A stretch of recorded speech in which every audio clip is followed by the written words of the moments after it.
Hi, this is Rabbi Jeremy Lawrence from the Great Synagogue in Sydney. Last week in Parshat Shemot, as Moses stood at the burning bush, he asked God, "When I tell the children of Israel that the God of their forefathers has sent me to you, they will ask, 'What is his name?' What shall I say to them?" God answers, "Ehyeh asher ehyeh." Tell them Ehyeh has sent me to you. The word Ehyeh means I shall be. I shall be who I shall be. I shall be whatever I choose to be. At the burning bush, God is the God of infinite potential.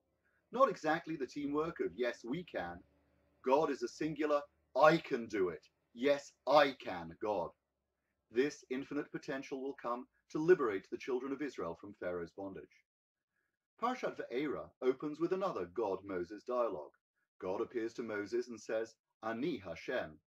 Though the name of God, Yud-He-Vav-He, has indeed appeared previously in the text, God points out to Moses, I appeared to Abraham, Isaac, and to Jacob as El Shaddai, but with my name Hashem, I had not made myself known to them.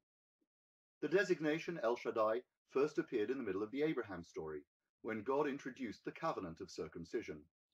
It is explained as the God She'amar Dai, the God who sets limits in this world, defining what is permissible, what prohibited, where the waters of creation start and stop, where the physical ends and the spiritual begins. In the context of circumcision, the Brit Milah tempers the organ most associated with man's base and physical drive. It cuts it and limits it, and sanctifies the child in a spiritual covenant. Ehyeh is a name of infinite possibility. El Shaddai is a name of limitation. This God of separation and definition now introduces another public dimension, the dimension of Hashem. The name Hashem represents judgment, eternal truth, and the fulfillment of obligation. God had committed to redeeming the children of Israel, and now he shall make good on it. God will hold Egypt accountable for its enslavement of the Israelites. Whereas the name Ehyeh is in the future tense and signifies potential, Hashem is rooted in the present. It represents persona, presence in the here and now. God is telling Moses of a transition from redemption as hope and aspiration to redemption as reality, actual, and of the moment. The message which Moses is required to convey to the Israelites is that the season of change is upon them. Previous generations were aware of the promise and the potential, but had not known fulfillment. God describes the four-pledge platform of deliverance. I shall take you out. I shall rescue you. I shall redeem you. I shall take you to me for a people, and you shall know that I am Hashem your God. These expressions are each represented by one of the 4 cups of wine on Seder night. A final promise is made. I shall bring you to the land and give it to you as a heritage. A 5th goblet remains on our Seder table, the cup of Elijah, for he will herald the Messianic era, when we are in the land and all at peace. Then we shall drink that cup too.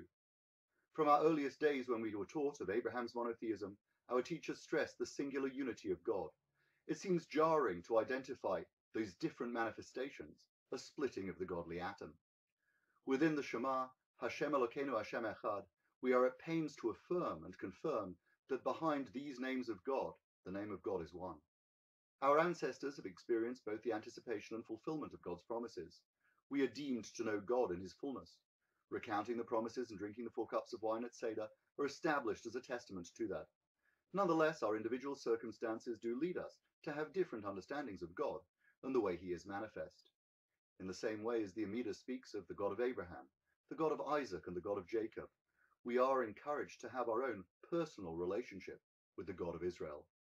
And for many of us, parents and grandparents were subjected to the cruelest bondage and oppression humanity has suffered. We have been removed, rescued, redeemed, granted autonomy, recognized as a nation, and enabled to enter the land. It remains our prayer that we share in the blessing of the full completion of that 5th pledge to Moses. May we and our brethren dwell in peace and with security in the land. May that 5th cup be ours for the drinking. Bayom hahu yeh Hashem echad u'shemo echad. May that day come where all of humanity acknowledges with us that God is one and his name is one. This is Rabbi Jeremy Lawrence from the Great Synagogue in Sydney, wishing you a Shabbat Shalom and all the best in the new year ahead.